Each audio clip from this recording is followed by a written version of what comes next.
Well, that's good sports. I am Brandon. If the NFL ever drug tested me, I'd be suspended for providing semen samples instead of urine samples, Perna.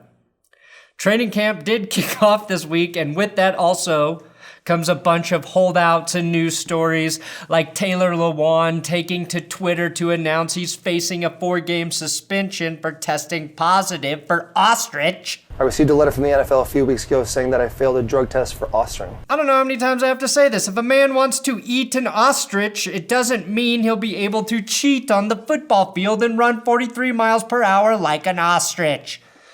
That's not how nutrition works, Roger Goodell. If it did, I'd be jacked by virtue of drinking Doritos Jacked workout shakes alone. Patent pending. Also, if a player sounds like he's dyslexic and having a stroke when attempting to explain the gibberish that are your PED rules and banned supplements, I think you need to reconsider your policy. Ostrich is a supplement banned from WADA in 2007. It's known as a SARM. To be fair to the NFL, though, I am not impressed by the fact that Taylor Lewan beat an ostrich at a polygraph test. I went and did a polygraph test about ostrich. Ostriches are notorious liars who basically invented the term dirty bird, which is unfairly credited to pigeons. In addition to this ludicrous suspension he's facing, I will update you on all of the key players not showing up for training camp and the shocking release of Mike Daniels by the Packers. That's good sports.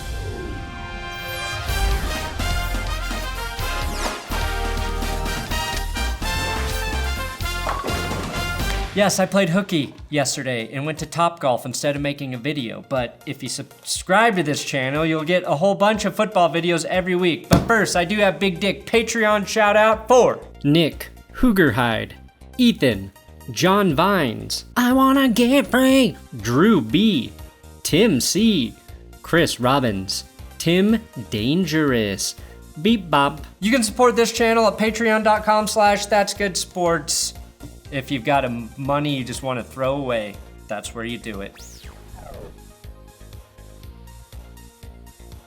I do need to honor Baker Mayfield, Browns quarterback, as the winner of the NFL player to show up to training camp most looking like a schoolboy.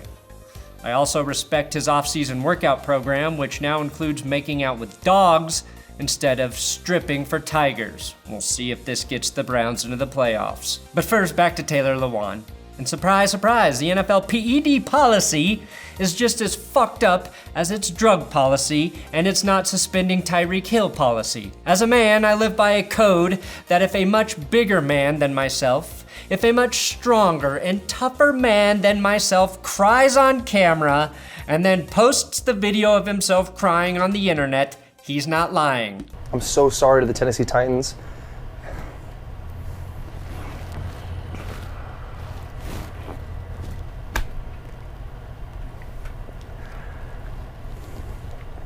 It's hard. If there's crying, then there can't be lying. Maybe Taylor Lewan accidentally took PEDs because he lives on a school bus? Or more likely, this was a revenge plot set up by Josh Norman, and Taylor Lewan should have known not to drink the apology wine that Josh Norman sent him in a gift basket, which was clearly laced with PEDs.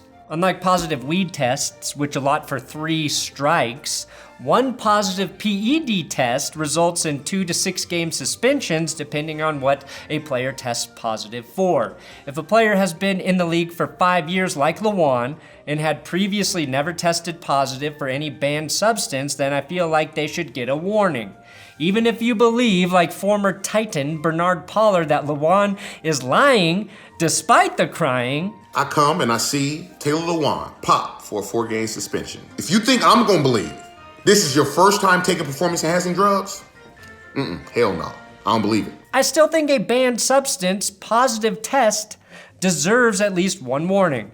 Also, never trust a man who wears a shirt with the Stussy symbol on it. Nobody should be reminded of middle school math class. Nobody. Don't cheat this freaking game. It's hard. Cheating the game, Bernard? The game of football died when body weight was no longer allowed on quarterbacks. And I say this because last year I read an interesting article about cross-contamination in supplement facilities. I'd cite that article, but I'm not a journalist. The point is, I believe it's totally feasible that even an allowed substance like straight up whey protein could have other bullshit in it, if it is manufactured in a facility that mixes supplements in the same vat or giant mixer or however the hell this shit is made. Some supplement companies run their facilities with the meticulousness of Walter White, and others are just a bunch of Todds trying to make a quick buck. Now, as mentioned by Adam Schefter, the surprise move of the day was that the Green Bay Packers cut veteran defensive lineman Mike Daniels in order to save $8.3 million in cap space, which is like not running your heater all winter in Green Bay to save money on your energy bill.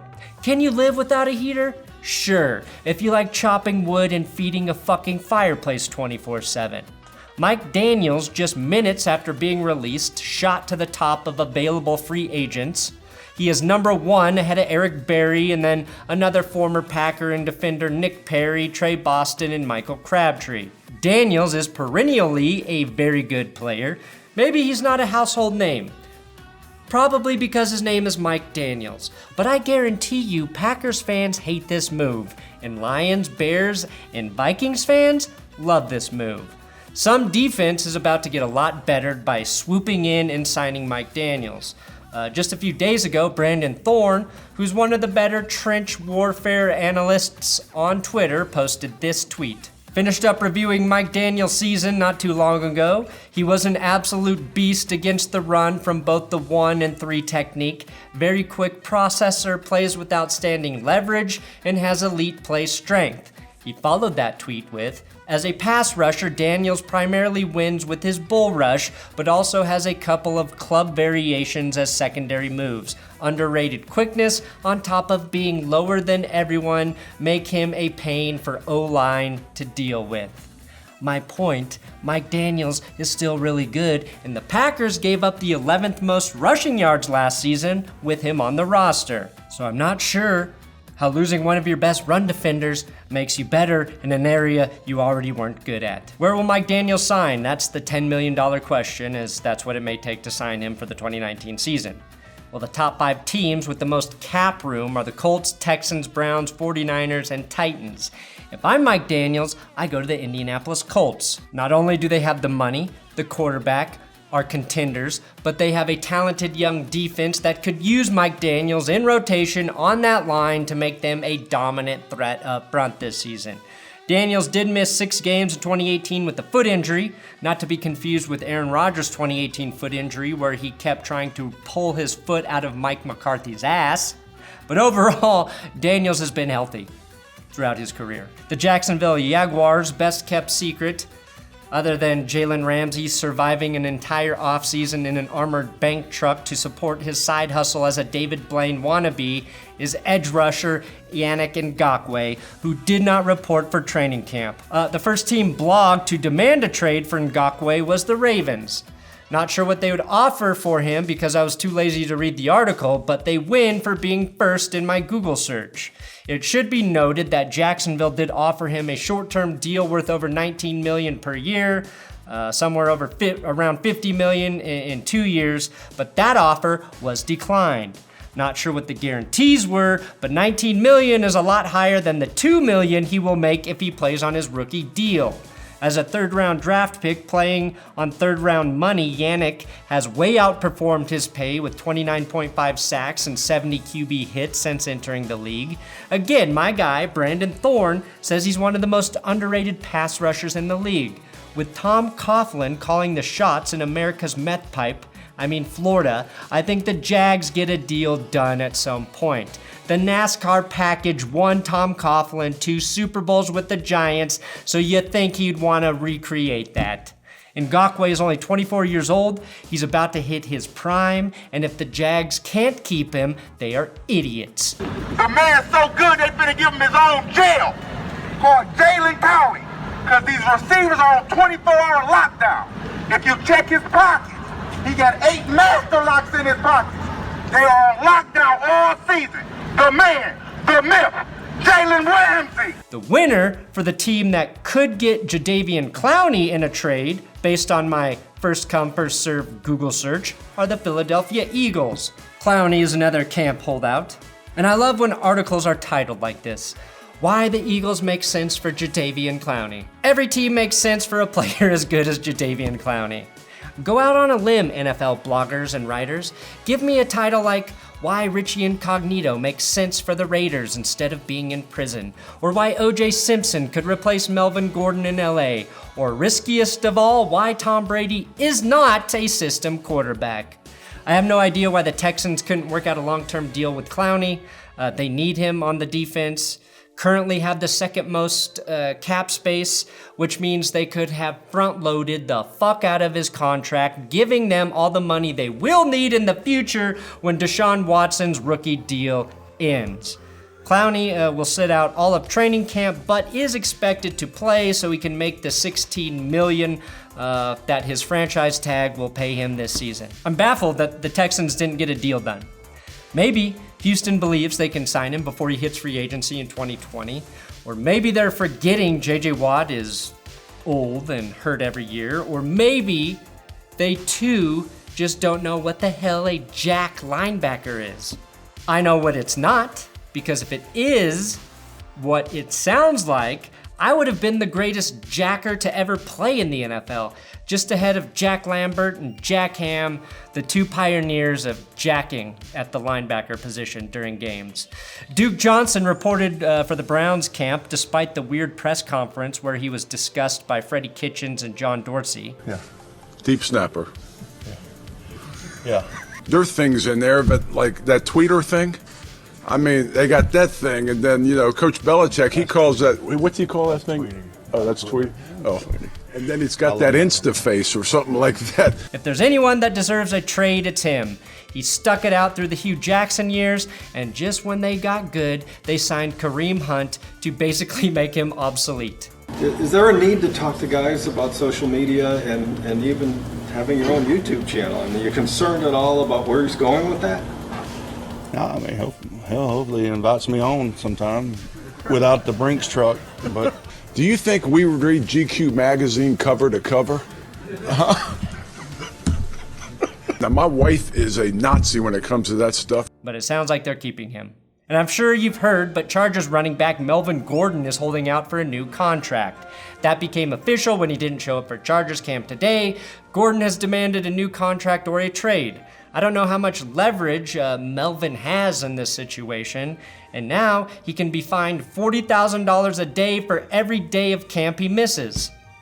I would drink my own pee every day to not be fined $40,000, and as a Colorado resident, that is being encouraged.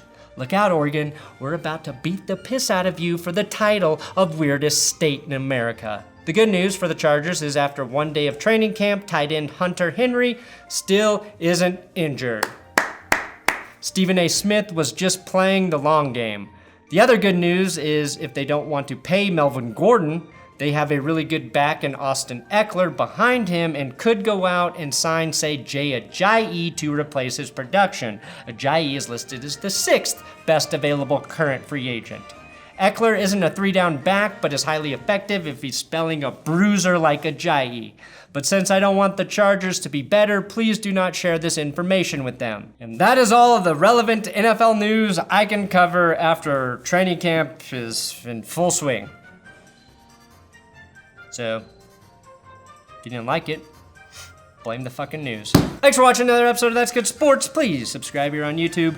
I'm on Twitter, Instagram, @BrandonPerna if you want to follow me there and talk football or just say stupid shit to me. However you use social media, I don't care. That's your life, man. That's how. I'm not going to dictate what you do. I'm just going to tell you where to go, which is my Twitter.